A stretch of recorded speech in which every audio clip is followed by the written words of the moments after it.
Hey, everybody. Welcome to the writing room. I'm super excited to be here with my very dear friend and fire starter, Bob Goff. It's me. I just grabbed my flint and just gave it a little flick. I didn't think it was going to cause everybody to rush towards the doors. I won't do it again because this is what they call a trigger. So for a guy whose house burned down. Oh my gosh. It was a trigger for me too. I saw your knee smoking and I was concerned. Yeah, it was just a small pile of magnesium. Okay. But I was thinking we have a retreat center. It's called the Oaks. And get this, you could make it up. You turn left off the highway onto Slaughterhouse Road. And then there's another left at a place, Witch Creek, not W-H-I-C, W-I-T-C-H. Then you drive through a vineyard. We really should have a horse named Trigger at the end of that. Feels like some branding issues there. Slaughterhouse. It sets the stage for what's to come. Find joy in things. Our mutual buddy, Taylor Hughes, always says, like, if it's going to be funny later, make it funny now. And I hope what you'll do if you're reading and listening to this, you're in the middle of writing something, find the funny things, the things that tickle your funny bone. It's not a bunch of slapstick. It's just a great way to have people enter the room. Right. So what are some of the questions that people ask oftentimes we're in the beginning stages? I know there's so many other portions of writing, like what do you do when the book's done and all that. But let's just say at the beginning stage, what are some of the questions that are commonly asked of you? Yeah. In fact, I was on a delayed flight last night and asked people that on Instagram. I said, what are the sticking points? What are the speed bumps? I had very funny responses. Some of them did not mean to be funny. One woman just wrote, "Help." That was it. That's all she wanted, in all caps. Cry for help about the writing. And that's normal. You feel like that sometimes. Like, shouldn't I have picked up a different hobby? Like maybe Irish clogging would have been safer. I like that. What if you go to the doctor and you say, where does it hurt? And you say, everywhere. Well, I think you just need to just kind of check in to say, what are the pinch points in writing? And what are some of the most common pinch points for people? I heard a lot and have heard a lot, and I know you've been asked this question as well. What do you do when you're stuck? So people talk about writer's block, that you're just staring at the blinking cursor and thinking about maybe coffee instead or anything. What do you do? Do you ever have that, Bob? Do you ever have times when you're like, I'm all out? I can't see you as an all out of ideas kind of guy. Yeah. What I'll do is I kind of do a little inventory about what are the things that have happened recently? Who are some people in my life? What's been difficult? And so that idea of loving your neighbor, if that happens to be, then just do a quick little audit of who's in your neighborhood. You'll come up with all kinds of stuff. We've got crazy people in our neighborhood. We had an Admiral that was in charge of the entire Western Pacific Fleet during the Vietnam War and all that. He's like a big deal in that area. But he's long since retired, and he would get out of the bed in the middle of the night to hit the head, and he would sometimes hit the floor. Oh, dear. And then his wife would call me and say, the Admiral's down. And it would be 2 a.m. And I'm a light sleeper, so I'd walk, down the street, and I'd find the Admiral. And the only way we could kind of prop him up is to roll him over on top of me and then kind of sit up together. And he'd be saying, if you tell any of my sailors this, I'm going to. And he's older than dirt. It was just so cute. And he would get on his way. And so that idea of like, find the things that are around you, do a quick little audit of the things in your life. You could take all the faith, family, fun, finances, Ferrari, something. I need to paint my pickup truck red and put a horse on the side because it's more expensive than a Ferrari. Everything about this 20-year-old pickup truck keeps breaking. So just you could find something and write into that. What do you do? I'm still picturing the falling Admiral. And that's a great story. I've never heard you tell that before. It's a little alarming. I love it that the Admiral's wife, the second Admiral, what is the military term for that? The undersecretary, called you. She knew. I need help. I need Bob to come. That's awesome. That says a lot about you. I have a neighbor issue right now as well. It's not a human. We had a bobcat in our backyard this weekend. I want you to know, Bob, I live in the suburbs. I'm like a stone's throw from Costco. Okay. It's not it's not the wilderness. But we looked outside. Thea looked outside and said, "What is that thing?" And we have a little fire pit. Underneath the fire pit, there was a roiling mass. It was covered, and you could see the cover would ebb and flow and go up and down. There was Mark's downstairs yelling, "I think it's a creature." And so we didn't know what the creature was, but we stood. Thea and I were no help. We just watched the roiling and screamed every now and then. It was a baby bobcat that had gotten caught underneath the fire pit cover. We know this because the mother came to check and sniff and stand on top of your fire pit. Yeah, almost like kebab cat. Seriously, turn that thing on. Oh my gosh, this took a dark turn, Bob. We let it just, be there for a minute. I was ready just to, go under the bed and cry because we have a schnauzer and he's not wild. He's domesticated. He has no survival skills. It'd take him 20 seconds to be eaten by that bobcat. So Mark goes out and lifts the cover gingerly. The mom's standing like 20 feet away, not eating Mark. Amazingly, she must have understood that he was going to save her progeny. And sure enough, that little bobcat ran right out. We were no help. Everyone else in his family. We always say that if there were an apocalypse, the only person who would make it would be Mark and whoever is next to him. Because they know, my kids know, I will sit down and say, well, that was a good life. Yeah. Let's just go to Jesus. Proactive. Let's use that as an example. As we're talking about how you write into your stories or experiences, you get, and we've talked about this before, one, me, my, or I. You get to say, place you at the scene of the whatever was happening. Mm-hmm. So you're there with that.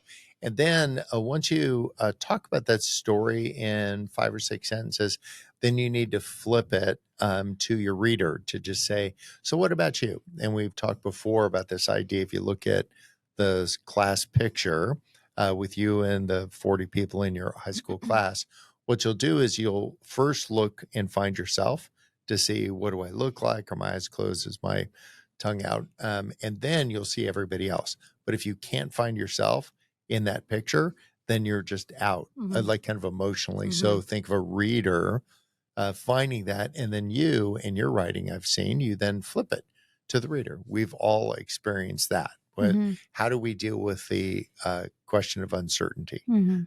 So we scream from upstairs. Yeah, some people scream at uncertainty, some people, so that you can have a deeper point. And the important thing for you as you're listening is don't try to land it in your first draft. Just get all the big pieces in there, and then you'll find something better, pithier, more important, more succinct to say about that. But in the first draft, just get it set, get it out there. Yeah, we get a lot of questions about the I, me, my, and how we want that pivot to a larger audience. And I would just add one little addendum. If you're writing memoir, you're going to have more eyes because your story is the beginning, kind of the jumping off point. But the undercurrent, even of a memoir, even of an autobiography, even if you're kind of a main character, the undercurrent of your book still has to be the reader. It still has to be a universal question that you are answering. Does love really conquer all? Will grief change me? What does it mean to have courage? Like, we're asking those questions even in memoir that's maybe more focused on the life of a particular person. And so the feeling must be that the reader is, even if she's reading your story or he's reading your story, it's not, as you've said before, it's not vacation photos. We're not just flipping through and seeing every hour of your day. You're really asking a universal question. You're making an argument for something that's a larger part of the human experience. And when you do that, then you invite more people into the room.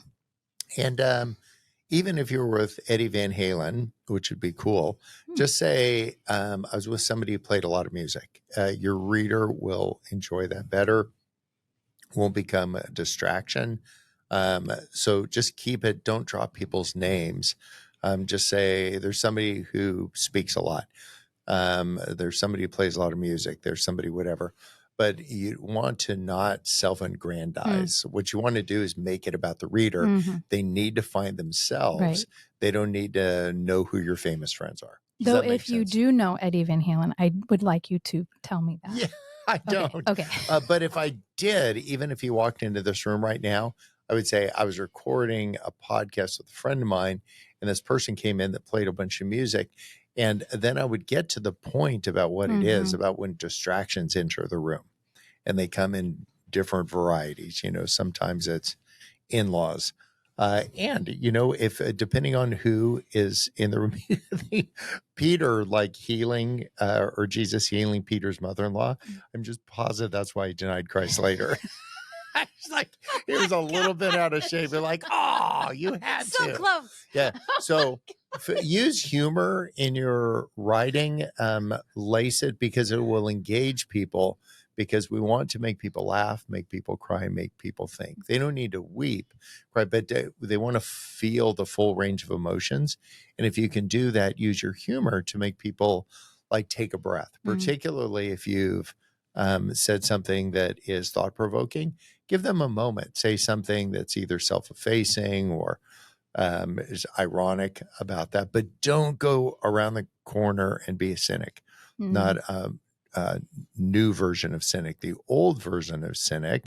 And you may have permission to do this, is talk about reach for literature, for something in history. Diogenes, the founder of cynicism, would walk through Athens at high noon with his lamp lit, looking for virtue. And so you've just given them this little tidbit that actually the promise is, if you will read a page or two of my book, I will give you one or two things you didn't know before. You're not trying to do a humble brag. I'm a smart kid, so I know these things. But you're trying to just say so engaged that they'll turn the page. So what are other questions that people ask as they're on this adventure early on in writing? Yeah, I want to return to that, but real quick, that's the goal, the turning of the page, right? You want people to stay up past their bedtime. You want them to be so in it that they can't leave it. And I think cynicism will sabotage that. This last round of talking with publishers, I heard over and over that the world and the publishing world, the reading world, is so hungry for hope. So there are lots of stories about how things have gone wrong, and we all have those stories. But if you can mine that story for something beautiful or something still evolving or something that God is turning on the prism, turning the prism in the light and you're seeing new things, that has some sticking power. It's not that you don't tell the hard part, it's that you're looking for other things in the hard part. And not just sitting down in the cynicism. I think most of the publishers that I was talking to kept saying, I understand this hard thing, but now what?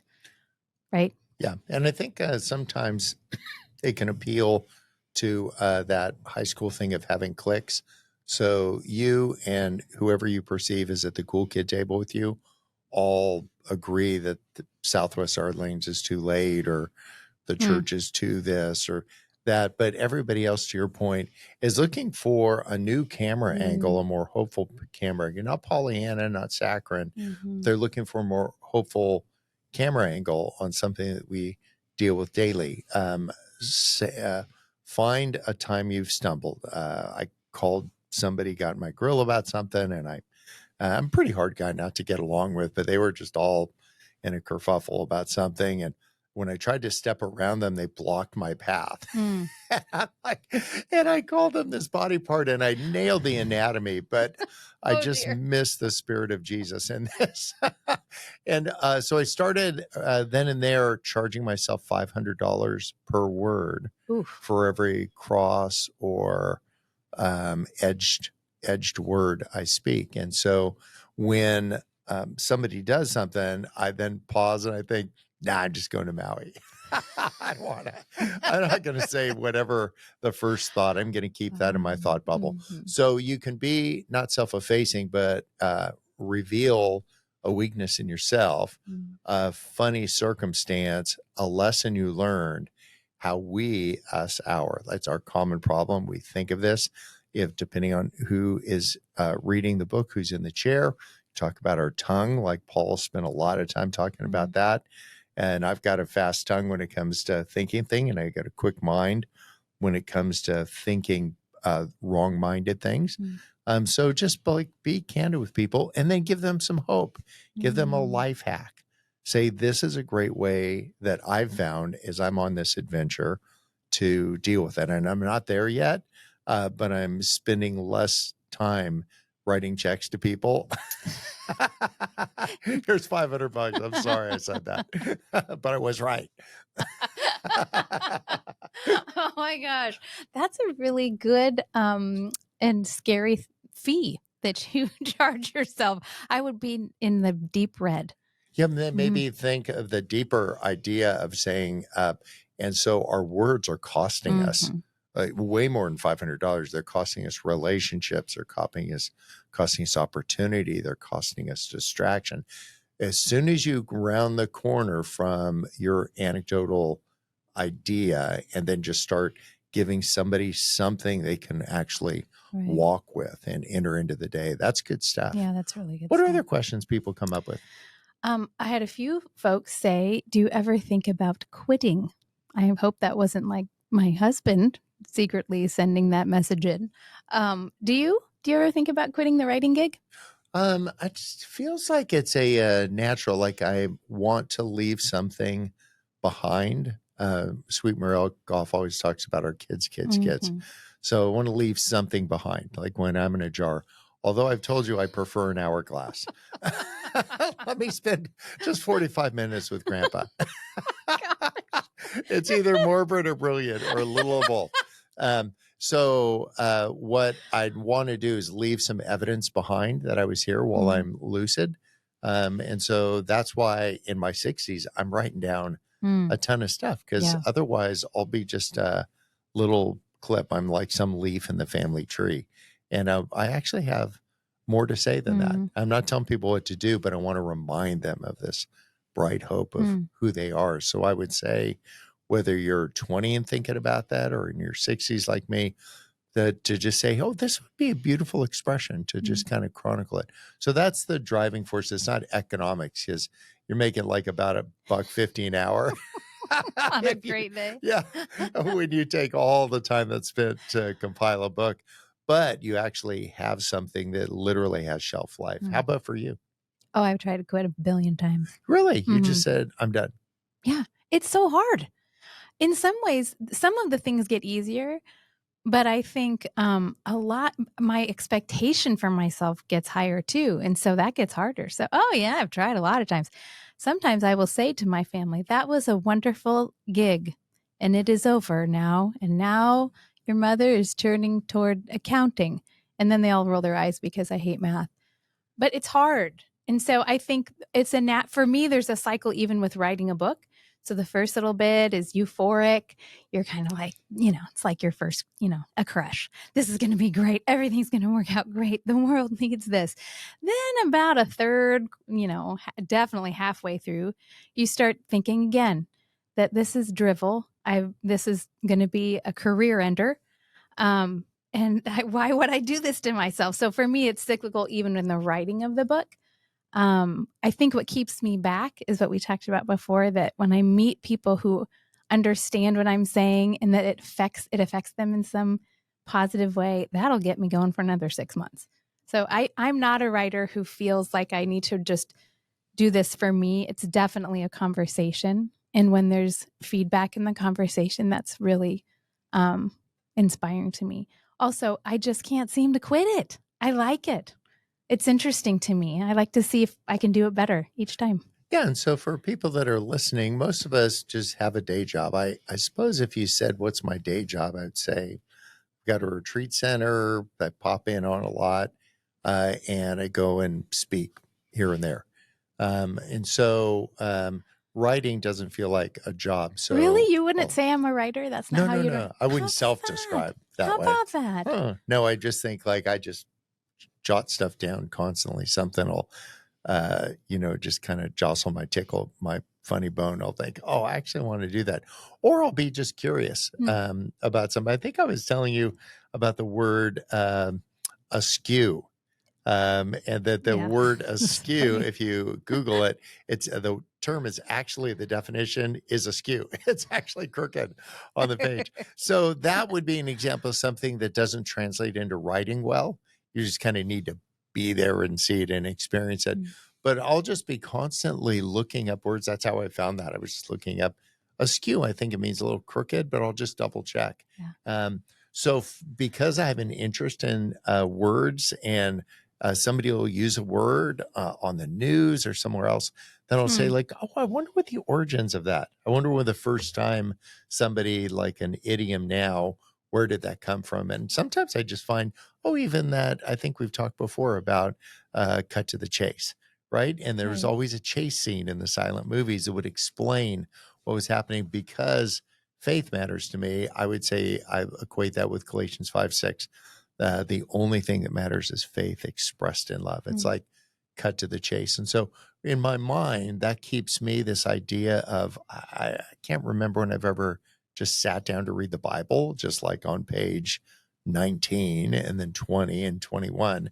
I'm usually looking at scripture for a reason. Mm. I'm not just trying to find two words that validate Mm. a preconceived idea I already had, but to understand the context of that and then to say, oh, would that actually be accurate? Mm. So I find writing those things down to be really helpful. And then you just kind of look up and you've got a book. Wow, that sounded a lot easier than I've ever had it in my whole life. But you're right. I mean, you are right. Bit by bit, word by word, bird by bird, as Anne Lamott so beautifully writes. It's not a jump in and it's done. And I think that's where a lot of people get hung up. So the question of if you want to quit, give it a couple weeks, and you'll probably get over that hump. And also be mindful who you show your words to. Oh yeah. So I don't float a lot of words out there, but I do get quite a few emails from people that just I put my email address in the back of books just because I put a high value on Mm. availability and accessibility, because we don't have this thing like cool kids tables. And I'm not, uh, that keen on having green rooms and people who get in between people and people. Jesus didn't have middlemen. And we spend a weird amount of time filtering out Mm. people. So anyway, sometimes what I'll do is I'm thinking about something. I'll write somebody just a weirdly long response and then cut and paste out the part that actually mattered that I was Mm. thinking about. Really honors the person that wrote to me. And it teed up a thing that was actually kind of interesting. This is what I Mm. think about that. Mm. Like, what should I do when I grow up? Mm. So you say, like, wow, what a great question. Maybe God doesn't care. Mm. Like, I think he cares about Yeah. you keeping your eyes on him, but what you do, I don't think he wants you knocking off liquor Mm. stores, but I do think that he wants you to be like tracking with him as you're doing those different things. So if a hack has been to just write a little bit longer response, capture the part that actually matters, Mm. and then put that off to the side and see whether there'll be a use for it. Well, Mm. so help us land the plane. Somebody is writing a book. They're early on in the process. Give us some ideas. Maybe we can just finish with this idea of how you get out on social media. Is that something that's a high value, low value? It's high. Do you hear the sadness in my voice? Because it's a little bit of a minefield. And so, actually, we're going to talk about that in an upcoming episode Okay. about, let's say you have your book, you're done with the rough. Now what? And social media is a part of that. But yeah, I think social media is just one other way that you can be putting out into the world beautiful things, encouraging things. The same thing as writing a book. What's going to make people laugh, cry, and think? So we'll talk about that around the road. But in the meantime, don't put quite so much pressure on every little word. Get it out there, just as a conversation between friends, whether it's written or spoken. You can cut yourself a break and get over that hump. Don't quit yet. Don't quit yet. Keep listening. Don't quit yet. Yeah. And I would just ending with social media, what I'll do is if I have an idea I'm thinking about, I'll just put it out on social Hmm. media, and then people will respond to it or Yeah. not. And that's a great way to crowdsource your ideas. Mm-hmm. That the people will either resonate with it, like, oh, I get that, or to say like, I don't understand. Yeah. Like, well, Then that one I doesn't don't, make it in the yeah, book. yeah. So then take the ones that people seem to resonate with you. They are telling you Earth is saying, this is where it itches, and you Mm-hmm. could scratch there, like develop that idea a little bit more. And others, they just be like, no big deal. Nobody's going to say mean things. And if they do, just block them. Yeah. Um, It's so good. well, you guys, you're listening to the writing room. I hope this has been a great next step for you. And again, next 5 minutes is the best 5 minutes. don't agree, just say, okay, so this is what I'm going to do. And maybe spend 4 of those 5 minutes just capturing one more story. Just net it and just say, I'm just putting that on one document. I'm just going to keep piling on stories that make sense and see the ones that resonate will be the ones that end up in your book. All right. Thanks, Kim. And Super everybody have a great breezy. week.